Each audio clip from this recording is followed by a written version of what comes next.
तो चलिए दोस्तों वीडियो की शुरुआत करते हैं। सबसे पहले बात करते हैं कोचिंग शिपयार्ड लिमिटेड के बारे में। तो आज के दिन इस कंपनी का परफॉर्मेंस कुछ खास अच्छा हमें देखने को मिला नहीं। अब इसके पीछे का भी काफ़ी बड़ा कारण है और वो कारण एग्जैक्ट है क्या, उसको हम लोग इस वीडियो में कवर करेंगे। बट वीडियो को शुरू करने से पहले चैनल को सब्सक्राइब नहीं किया है तो चैनल को सब्सक्राइब करके बेल आइकन को प्रेस कर लो। और एक डिस्क्लेमर भी है, जो भी न्यूज़ एंड अपडेट्स हम लोग कवर करेंगे वो सारी एजुकेशन पर्पज़ के लिए हैं, सीखने के लिए हैं। आप खुद से भी रिसर्च और एनालिसिस चाहें तो कर सकते हैं। तो चलिए दोस्तों वीडियो की शुरुआत करते हैं। सबसे पहले बात कर लेते हैं कोचिंग शिपयार्ड से रिलेटेड क्या ऐसी न्यूज़ है जो कि आज के दिन कोचिंग शिपयार्ड को गिरने पर मजबूर कर दी है। अगर हम बात करें दोस्तों पहली न्यूज़ के बारे में, दो न्यूज़ हैं जिसमें पहली न्यूज़ के बारे में अगर हम बात करें तो कोटक का एक रिपोर्ट पब्लिश हुआ है, जिस रिपोर्ट में उन्होंने मेंशन किया है 42% डाउनसाइड पोटेंशियल कोचिंग शिपयार्ड में इस कंपनी के वीक Q1 के रिजल्ट को देखकर। Q1 के रिजल्ट की अगर हम बात करें तो प्रॉफिट्स 28% से रेवेन्यू मार्जिन्स सभी हमें गिरता हुआ नज़र आया है। चाहे प्रॉफिट देखो, रेवेन्यू देखो या फिर मार्जिन देखो, तो सिंपल भाषा में हम ये बोल सकते हैं कि Q1 के जो अर्निंग्स हैं वो ख़राब दिखे हैं। इस वजह से कोटक इंस्टीट्यूशनल इक्विटीज़ का ऐसा रिपोर्ट पब्लिश हुआ है। अब एग्जैक्ट कंपनी के नंबर्स को अगर हम चेकआउट करें तो पिछले साल के Q1 के प्रॉफिट्स 187 करोड़ थे, 188 करोड़ भी आप बोल सकते हो, जो कि इस बार गिरकर 135 करोड़ पे आ गए हैं और ईयर ऑन ईयर बेसिस पर 27.7% की गिरावट दिखी है। रेवेन्यू में भी गिरावट दिखा है 6.9% का। इस बार का रेवेन्यू 910 करोड़ रिपोर्ट हुआ है, जो कि पिछले बार 977 करोड़ था। और साथ में दोस्तों अगर हम इबिट्टा की बात करें तो इबिट्टा भी हमें 32.5% से गिरता हुआ नज़र आया है। 157.6 करोड़ का इबिट्टा इसने रिपोर्ट किया है, जो कि पिछले साल के Q1 में 233.6 करोड़ था। और मार्जिन्स को भी अगर आप देखोगे तो 23.91% से ये गिरकर 17.33% रिपोर्ट हुआ है। तो मार्जिन में देख लो, इबिट्टा में देख लो, प्रॉफिट में देख लो या फिर रेवेन्यू में देख लो, हर पैरामीटर पे कोचिंग शिपयार्ड की जो नंबर्स हैं वो हमें डिसअपॉइंट ही करती हुई नज़र आती है। तो ये दो न्यूज़ के कारण आज के दिन कोचिंग शिपयार्ड में हमें गिरावट भी देखने को मिला है।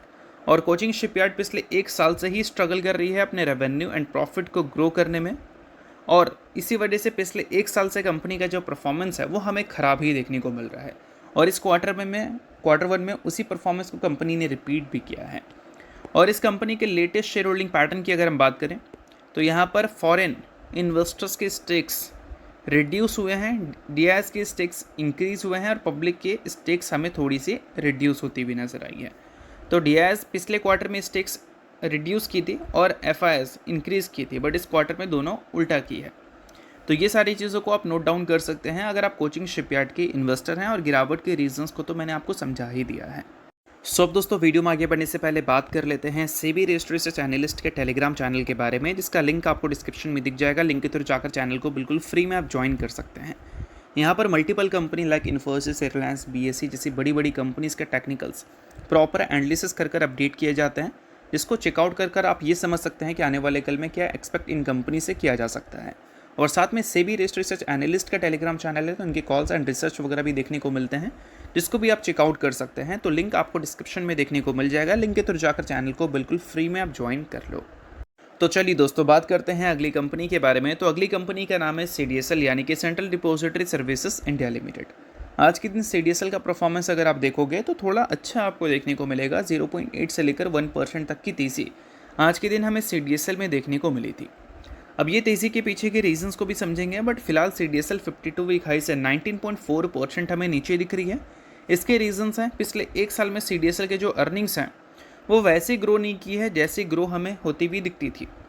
कंसिस्टेंट रेवेन्यू एंड प्रॉफिट दोनों हमें डबल डिजिट से ग्रो करता हुआ दिखता था ईयर ऑन ईयर बेसिस पे, बट इस बार पिछले एक साल में जो ग्रोथ रेट है वो हमें कम देखने को मिली है। इसी वजह से CDSL में भी एक प्रॉफिट बुकिंग हमें विटनेस करने को मिला है। बट आने वाले कल में वापस से CDSL के जो अर्निंग्स हैं वो डबल डिजिट से ग्रो कर सकते हैं, क्योंकि अभी रिसेंटली RBI का न्यू रूल्स प्रॉप ट्रेडर्स को लेकर सेबी ने जो CS closing auction session introduce किया है, इन दोनों चीज़ों की वजह से इक्विटी डेरिवेटिव टर्नओवर्स में एक मैसिव गिरावट दिखी है मंथ ऑन मंथ बेसिस पे, चाहे हम BSE क्या दिखें या फिर हम बात करें NSE की। और जो भी कंपनी इक्विटी डेरिवेटिव टर्नओवर से पैसा बनाती है, चाहे वो ब्रोकर हो, एक्सचेंज हो, उनकी परफॉर्मेंस रिसेंट टाइम में अगर देखोगे तो अच्छी देखने को नहीं मिलेगी। बट ये जो ट्रेडर्स हैं वो कहीं ना कहीं अपने इंटरेस्ट को थोड़ा स्विच किए हैं इक्विटीज़ की तरफ, यानी कि कैश मार्केट की तरफ। और इक्विटी टर्नओवर अगर आप बीएससी का देखोगे अगस्त के महीने का, तो वो आपको इतना दिखेगा 10 ट्रेडिंग सेशन में, और एवरेज ट्रेडिंग सेशन का टर्नओवर अगर देखोगे तो वो आपको 10,800 करोड़ तक का दिखेगा। और इसको अगर पिछले 5 महीने से कंपेयर करें तो ये नंबर अब तक का बेस्ट है। और ये सबसे इंटरेस्टिंग बात है CDSL के लिए, क्योंकि CDSL को इक्विटी डेरिवेटिव टर्नओवर से कोई मतलब नहीं है। आप इक्विटी में कितना ज़्यादा ट्रेड करते हैं, कैश मार्केट में कितना ज़्यादा आप टर्नओवर जनरेट कर देते हैं, जितना ज़्यादा जनरेट कर दोगे उतना ज़्यादा CDSL जैसी कंपनीज़ को फ़ायदा होगा। तो इस वजह से ये न्यूज़ CAS का और RBI के न्यू प्रॉप ट्रेडर के लेकर रूल्स का भले एक्सचेंज और ब्रोकर को डिस्टर्ब किया हो, बट CDSL जैसी कंपनी इस न्यूज़ से खुश है।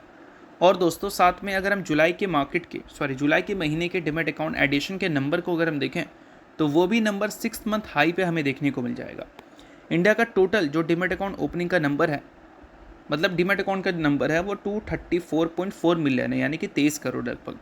और जुलाई के महीने में लगभग 2.89 मिलियन या फिर 29 लाख आप बोल सकते हो, 29 लाख डिमेट अकाउंट ओपन हुए हैं, जो कि पिछले 6 महीने का अगर आप डेटा देखोगे तो ये अब तक का बेस्ट है। तो कहीं ना कहीं ये एक काफ़ी अच्छी बात है किसके लिए, CDSL जैसी कंपनीज़ के लिए, कि मार्केट थोड़ा रिकवर कर रहा है तो लोगों का इंटरेस्ट मार्केट की तरफ आ रहा है। और ऐसे टाइम पे CDSL जैसी कंपनीज़ के अर्निंग्स जो डी ग्रोथ दिखा रहे थे, उनके ग्रोथ के रिकवरी के लिए बहुत ज़्यादा अच्छी बात रहेगी। और साथ में दोस्तों CDSL के टेक्निकल्स को अगर आपको देखना है तो उसके लिए आप सेबी रिसर्च एनालिस्ट के टेलीग्राम चैनल को ज्वाइन कर लो। वहाँ पर CDSL के टेक्निकल्स प्रॉपर एनालिसिस के साथ देखने को मिल जाएंगे, जिसको चेकआउट कर आप ये समझ सकते हैं कि आने वाले कल में क्या एक्सपेक्ट इन कंपनी से किया जा सकता है। तो लिंक आपको डिस्क्रिप्शन में दिख जाएगा, लिंक के थ्रू जाकर चैनल को बिल्कुल फ्री में आप ज्वाइन कर लेना।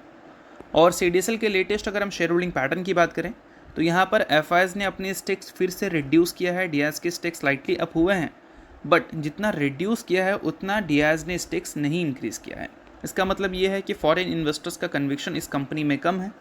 और अभी CAS और प्रॉप ट्रेडर को लेकर जो RBI ने रूल्स इंट्रोड्यूस किया है उस वजह से इक्विटी टर्नओवर्स में उछाल आई है।